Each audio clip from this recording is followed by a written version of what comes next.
Good evening, everyone. I'm Riley King, and welcome to the Riley King Network Investigates. Take a look at this photo right here.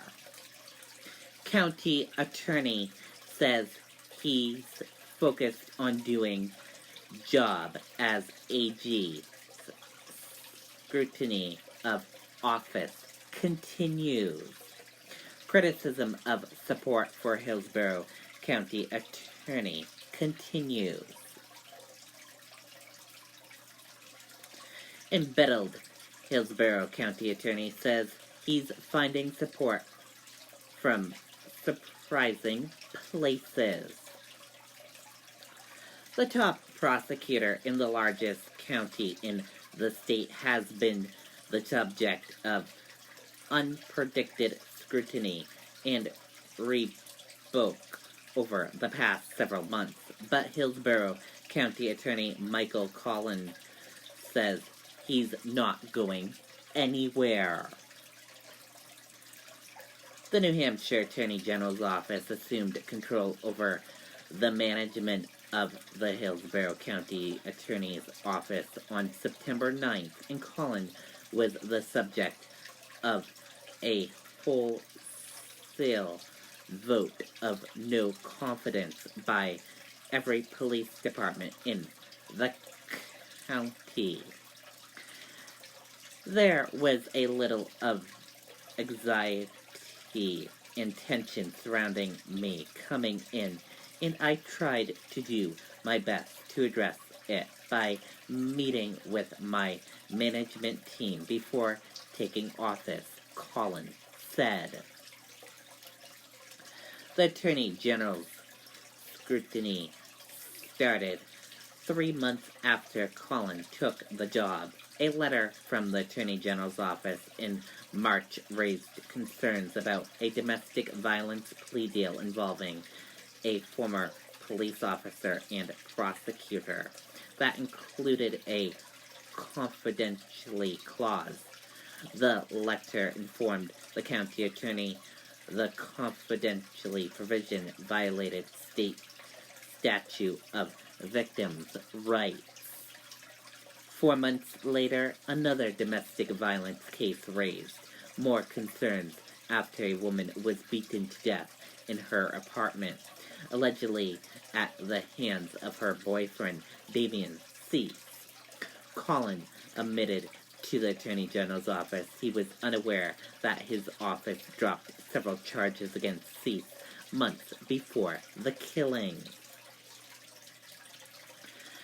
I can't get another call at 5 in the morning that somebody has been beaten to death because of inaction in that office, Deputy Attorney General Jane Young said. Weeks later, an 11th-hour plea deal made in the case of a Manchester toddler who died of fentanyl overdose emerged members of the Manchester Police Department. The plea deal, by all accounts and by all of us here at the Manchester Police Department, was inappropriate and, quite frankly, disgusting, Assistant Police Chief Ryan Grant said in September. It was inadequate.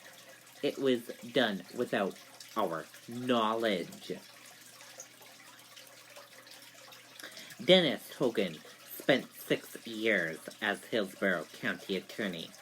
His leadership also came under scrutiny by the Attorney General's office in 2018. Hogan lost to Collins in 2018 election. There's an inherent conflict between the prosecution and the police, Hogan said. It's because the police want to push the case that they've got, and the prosecutor needs to read the case file and maybe decide that the police haven't done enough of the work that needs to be done, or they just don't have the facts to proceed.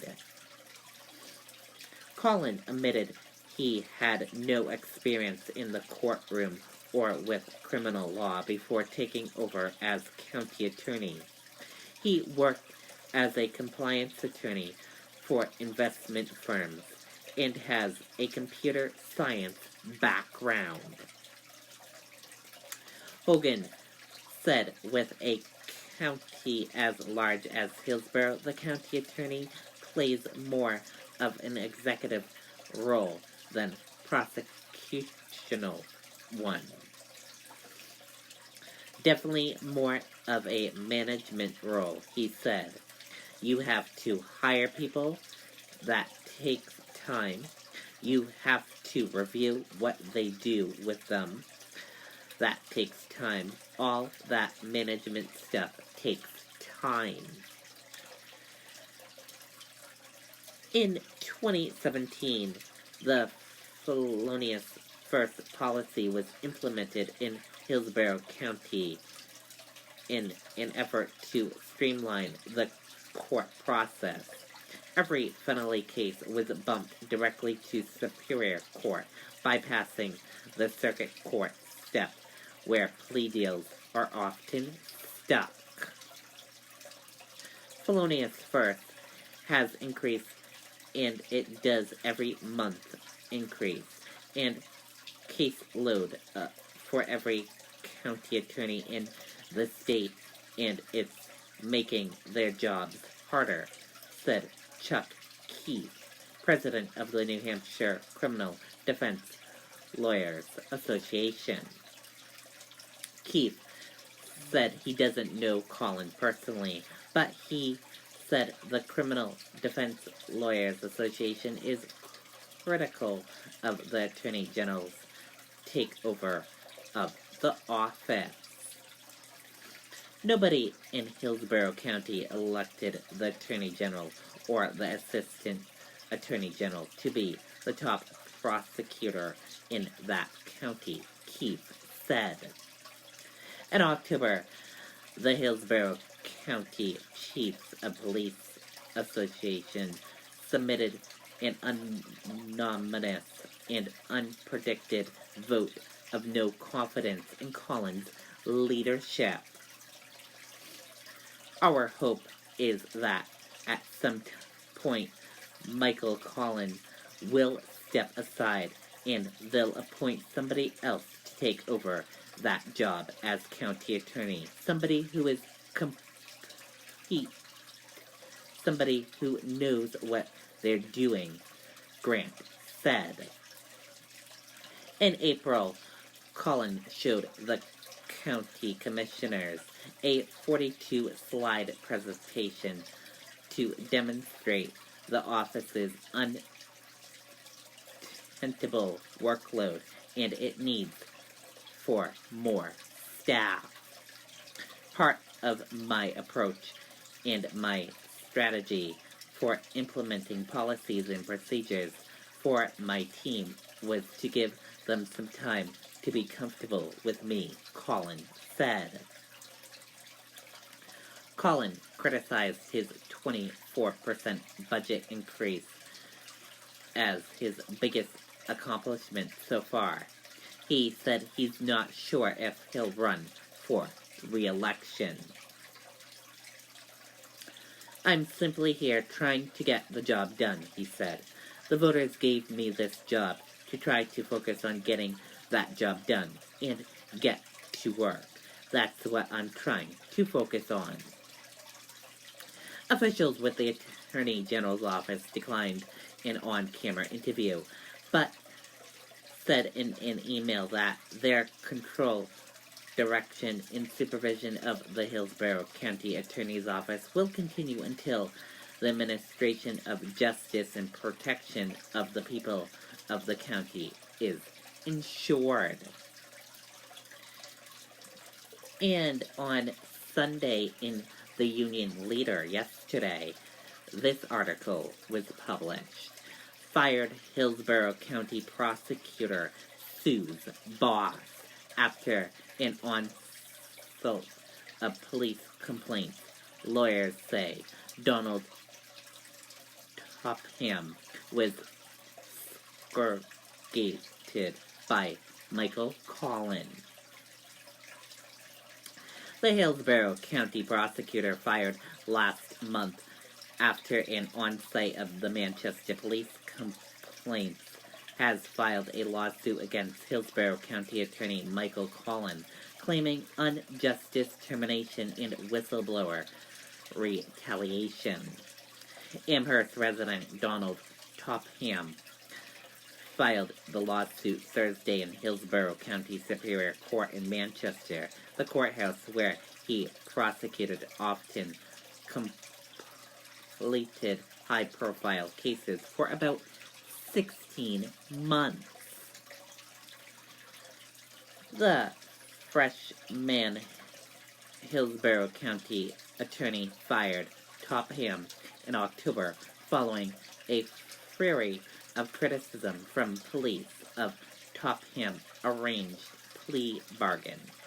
The plea bargain put Manchester resident Joshua Garvey behind bars for a minimum of 5 years, followed by 2 years in a residential drug treatment program for negligent homicide of his toddler son who died of cocaine overdose.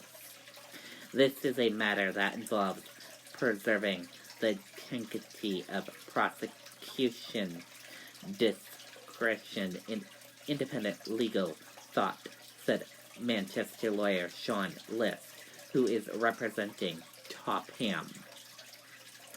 Collin texted a no comment to a reporter who emailed him a copy of the lawsuit.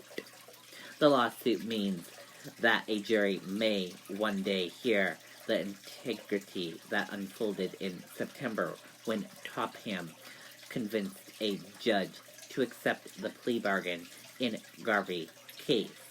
Manchester police publicly called the sentence disgusting, criticized of the plea bargain following other complaints prompted Attorney General Gordon MacDonald to commander all prosecutional duties in Collin's office. MacDonald's move left Collin a Democrat elected last year. With no prosecutional experience as turtled head of the office, an administrator with no ability to influence prosecution. List stressed that the lawsuit does not find fault with Manchester Police or MacDonald's office, but is extremely critical of Collin and how he reacted to complaints from police. Rather than standing behind the plea deal, Michael Collin surrogated and fired attorney Topham, List said in an interview. One key passage of the lawsuit recounts Collin calling Topham into his office the Monday after the plea bargain. Collin told him Manchester Police Chief Carl Capano had called him the previous night, screaming about the Garvey plea. According to the lawsuit, the Manchester Police had insisted on a plea bargain of 20 to 40 years, or a trial. Topham told Collin the reasoning behind the sentence. Topham noted that Collin has never signed off on plea bargains. In response, attorney Collin, then crying, told attorney Topham, "You should have called me so that I didn't get screamed at." Collin then put Topham on leave and fired him about a month later. The lawsuit mentions previously reported facts about the office departure of experienced prosecutors and staff, the growing frustration of MacDonald's office with Collin, the failure of Manchester Police to provide Topham the evidence favorable to defense lawyers, a lengthy plea bargain in a similar case that was fashioned by the current senior attorney general. Topham's October 1st termination letter said he was fired for violations of expectations of the management team. The lawsuit quotes, Topham was not even afforded the decency of an in-person termination discussion. The suit reads, Deputy Attorney General Jane Young, who has performed much of the oversight of the Hillsborough County Attorney's Office, stressed that the Attorney General's office does not involve itself in the hiring and firing of local prosecutors, but she acknowledged her office will provide input into hiring decisions when asked by county attorneys. Our role is pretty clear in this office. We have no direction in hiring and firing, and that included Donald Topham, Young said. But she did not answer a direct question about whether she or her office provided advance to Colin about Topham.